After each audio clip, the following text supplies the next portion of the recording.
नमस्कार दोस्तों, स्वागत है आप सभी का मेरे YouTube चैनल पर। मैं हूं आपका दोस्त वन रक्षक राजेंद्र सनोडिया।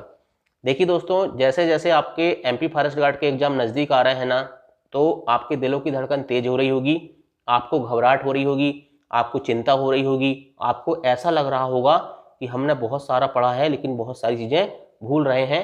स्टूडेंट लाइफ में दोस्तों ये सब चीज़ें होना आम बात है। अगर दोस्तों हो सकता है किसी को टेंशन नहीं होती है, ठीक है, तो हो सकता है कि उसका जो अनुभव है दोस्तों वो काम करता है, ठीक है।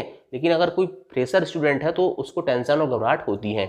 और कुछ लोग तो ऐसे भी होते हैं जिनको किसी प्रकार की टेंशन नहीं होती, ठीक है। वो लोग बढ़िया चश्मा लगा के एग्जाम देने जाते हैं और एग्जाम देते हैं और बाहर निकलते हैं बिना टेंशन के। और ऐसे लोगों का सिलेक्शन कभी नहीं होता। जिसने कुछ मेहनत किया है, ठीक है, जो वैल्यू समझता है कि मुझे इस जॉब को पाना है, ठीक है, तो उसे टेंशन होगी, घबराहट होगी। और जिसे कोई टेंशन नहीं है, ठीक है, वो कभी टेंशन नहीं लेगा इस एग्जाम की और उसका सिलेक्शन भी नहीं होगा। लेकिन दोस्तों आपको घबराहट, चिंता, टेंशन हम भूल रहे हैं, इन सब बातों को छोड़कर सबसे ज़्यादा फोकस इस बात पे रखना है कि एग्जाम के किनारे लास्ट के जो दिन बच रहे हैं दोस्तों, उसमें सबसे मोस्ट इंपॉर्टेंट चीज़ होती है कि आपको रिविजन करना है, ठीक है। ऐसा नहीं करना है, ऐसा नहीं सोचना है कि यार हमारा सिलेक्शन नहीं हो सकता, अब पढ़ना छोड़ देते हैं। ये चीज़ें आप बिल्कुल भी मत करना। निश्चित तौर पे दोस्तों अगर आपने मेहनत किया है, ठीक है, तो अपने ऊपर विश्वास रखना, ठीक, सेल्फ कॉन्फिडेंस रखना, ओवर कॉन्फिडेंस आपको नहीं रखना है, ठीक है। सेल्फ कॉन्फिडेंस, आत्मविश्वास अपने ऊपर रखना है कि मैं सेलेक्ट हो सकता हूँ, मुझे अपनी मेहनत पर विश्वास है। बहुत सारे मैं अपना जो चीज़ें सब बताता हूँ ना, ये सब अपने एक्सपीरियंस के आधार पर बताता हूँ। मैंने भी कई बार एग्जाम दिए बहुत सारे, ठीक है, MPPSC का मेंस भी लिखा मैंने, है ना। तो क्या होता है, कभी कभी हम पूर्व धारणा, MPPSC में इथिक्स करके मेंस में एक सब्जेक्ट है दोस्तों, उसमें एक टॉपिक आता है पूर्व धारणा, प्री प्रिडिक्शन। कभी कभी क्या होता है दोस्तों, हम किसी चीज़ के बारे में गलत प्री प्रिडिक्शन लगा लेते हैं। पूर्व धारणा मतलब हम ऐसा सोच लेते हैं कि यार ऐसा हो सकता है, ठीक है, लेकिन हमें ऐसा हो सकता है, उसमें नेगेटिव चीज़ें हमारे माइंड में ज़्यादा आती हैं, पॉजिटिव चीज़ें कम आती हैं।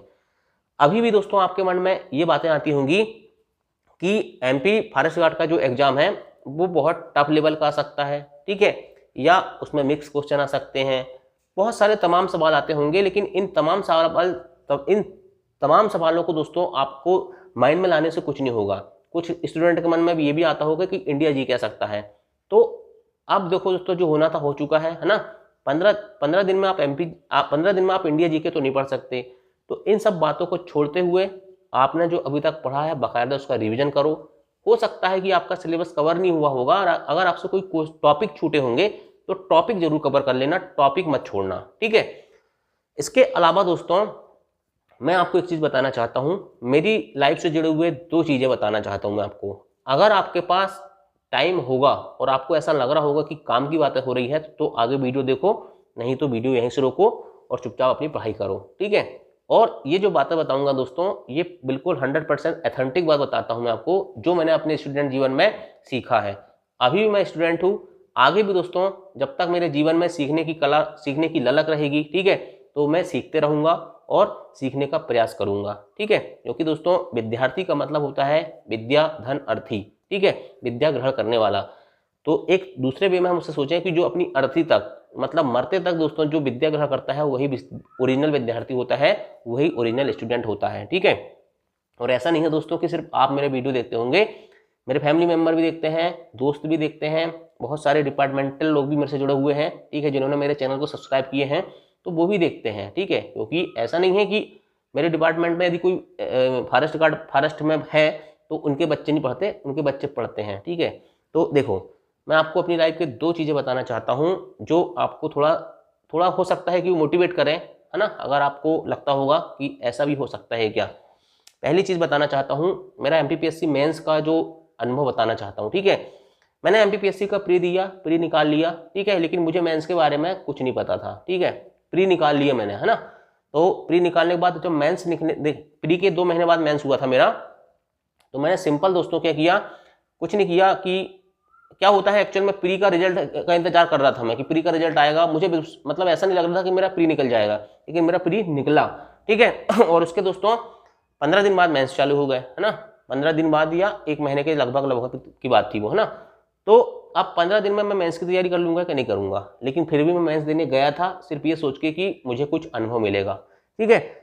जब मैं मेंस लिखा दोस्तों, और मेंस लिखने के बाद मैं आपको सच्चाई बता रहा हूँ, मुझे जो पता था, ठीक है, मुझे जो पता था, मैंने 6 पेपर होते हैं, जबलपुर में मेरा पेपर हुआ था, मैंने लिखा, ठीक। और मुझे बिल्कुल भी ये नहीं लग रहा था, मुझे शर्म आ रही थी वहाँ बैठने में कि मतलब मैं मेंस लिखने आया हूँ, बाकी सब लोग स्टूडेंट लिख रहे थे और मैं ऐसा ऊपर सोच सोच के वहाँ लिख रहा था, ठीक है, क्योंकि अपन को कुछ पता ही नहीं था भाई, है ना।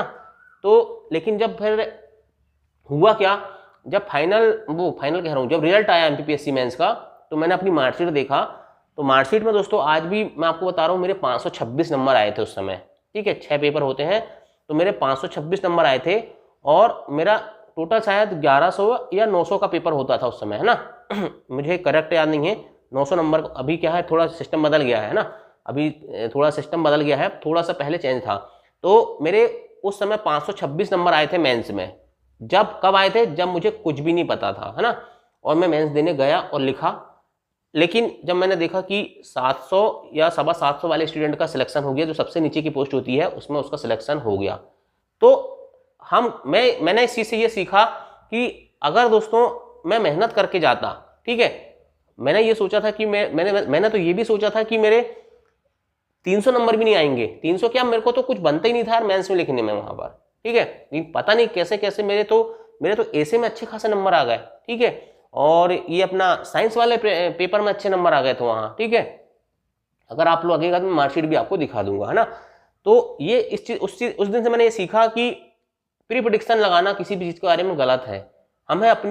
हमारी मेहनत पे विश्वास होना चाहिए, हमें ये नहीं सोचना चाहिए कि दूसरा क्या कर रहा है, दूसरा कितना पढ़ रहा है, हमें अपनी मेहनत पर विश्वास होना चाहिए, ठीक है।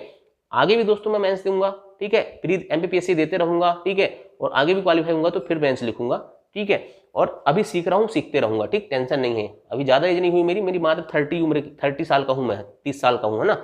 एक पहला अनुभव हो गया।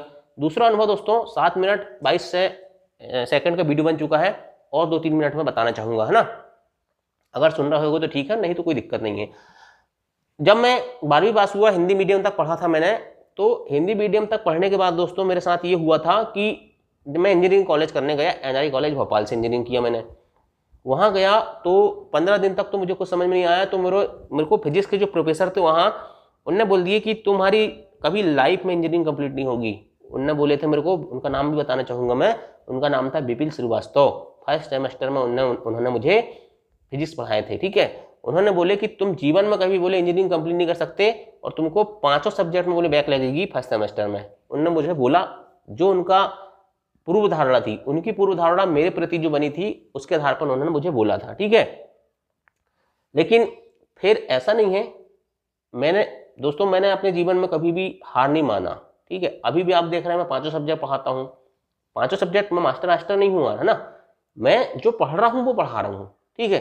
तो मेरे अंदर सीखने की कला बहुत है ना, मैं सीखना बहुत चाहता हूँ। मैं हर चीज़ सीख के आपको सिखा सकता हूँ, यही तो ओरिजिनल खिलाड़ी होता है ना, उसी को ओरिजिनल खिलाड़ी कहते हैं। आप सिर्फ एक सब्जेक्ट में महारत हासिल करके सिलेक्शन नहीं ले सकते। अगर आप कोई टीचर मान के चलो मैथ्स पढ़ा रहा है, तो वो सोचेगा कि मैं एम्पलीफायर बन जाऊँ, तो बन सकता है कि नहीं बन सकता, उसको 5 सब्जेक्ट बनना चाहिए, ठीक है। तो ये भी मेरे साथ हुआ। फिर मैंने डिक्शनरी लिया, और मुझे कुछ नहीं मालूम था अंग्रेजी में कि विकास मतलब क्योंकि होता है, बट मतलब लेकिन किंतु परंतु होता है, बहुत सारी चीज़ें मुझे कुछ भी नहीं पता था अंग्रेजी के बारे में, है ना। 12th तक सिर्फ ऐसे रट लिए, क्वेश्चन आंसर रट लिए, एप्लीकेशन रट लिए, पोयम रट लिए, और 1-2 क्वेश्चन और आते थे, वही प्रीपोजिशन कंजक्शन के आते थे, तो उनको भी रट लेते थे 12th तक, है ना। और उसमें अपना काम हो जाता था और अच्छे नंबर भी ले आते थे अपन, है ना। तो ये हो गई। लेकिन तब क्या हुआ, फिर उसके बाद मैंने बहुत सारी चीज़ें सीखा और पेपर दिया। 60 लड़कों का बैच था हमारा, ठीक है। कितने लड़कों का? 60 लड़कों का। और 60 में से दोस्तों रिजल्ट आया जब फर्स्ट सेमेस्टर का, तो 5 लड़के एसी हुए। एसी मतलब दोस्तों जो पास हुए, ठीक है, किसी भी सब्जेक्ट में बैक नहीं लगी। सिर्फ 5 स्टूडेंट थे, और उन 5 स्टूडेंट में दोस्तों एक मैं था, ठीक है। मैं दूसरे दिन जब कॉलेज गया रिजल्ट के बाद, तो विपिन श्रीवास्तव साहब ने मुझसे पूछा कि सनोडिया क्या हुआ तुम्हारा? तो हमने कहा सर हम तो एसी हो गए हैं, कोई दिक्कत की बात नहीं है। अरे बोले 5 ही लोग हुए हैं, उसमें तुम एक हो बोले। मैंने कहा जी सर हम तो एसी है, मैंने कहा हम 5 सब्जेक्ट में पास हो गए हैं, ठीक है। तो उस दिन उस बंदे ने फिर मुझे बोला कि यार मुझे तो भरोसे नहीं था, मुझे तो अभी भी यकीन नहीं हो रहा, बोले मैं तुम्हारा रिजल्ट देखूंगा उसके बाद विश्वास करूंगा। तो मैंने कहा सर कर लेना आप जो करना होगा, विश्वास आपको जब करना होगा करना, लेकिन मैं क्लियर हूँ, एसी हूँ, बढ़िया रिजल्ट देख के आया हूँ। मैंने कहा इंटरनेट, उस समय इंटरनेट का इतना वो नहीं था, है ना, मतलब कम एंड्रॉयड से चलते थे, है ना। तो फिर इसके बाद मैंने हार नहीं माना और 8वां सेमेस्टर, 4 साल में 8 सेमेस्टर दिया और 8वें सेमेस्टर में दोस्तों मुझे कभी बैक नहीं लगी। ठीक, इसके बाद मेरा कैंपस सिलेक्शन भी हुआ, ठीक है, लेकिन प्राइवेट जॉब के प्रति मेरा आकर्षण बहुत कम था, मुझे गवर्नमेंट जॉब ही करना था और स्पेशली स्टेट गवर्नमेंट जॉब, ठीक है। तो उसी समय मेरा जैसे ही फाइनल हुआ और ये भर्ती में मेरा सिलेक्शन हो गया, तो मैंने इसी को पकड़ लिया, ठीक है। और इसके बाद दोस्तों फिर मैंने सोचा कि अभी इसको पकड़ो, आगे धीरे धीरे अपन करते रहेंगे, है ना। तो तैयारी चल रही है, कोई दिक्कत की बात नहीं है। तो दोस्तों ये था वीडियो, ठीक है। हो सकता है आपका 10-11 मिनट का भी टाइम बर्बाद हुआ होगा,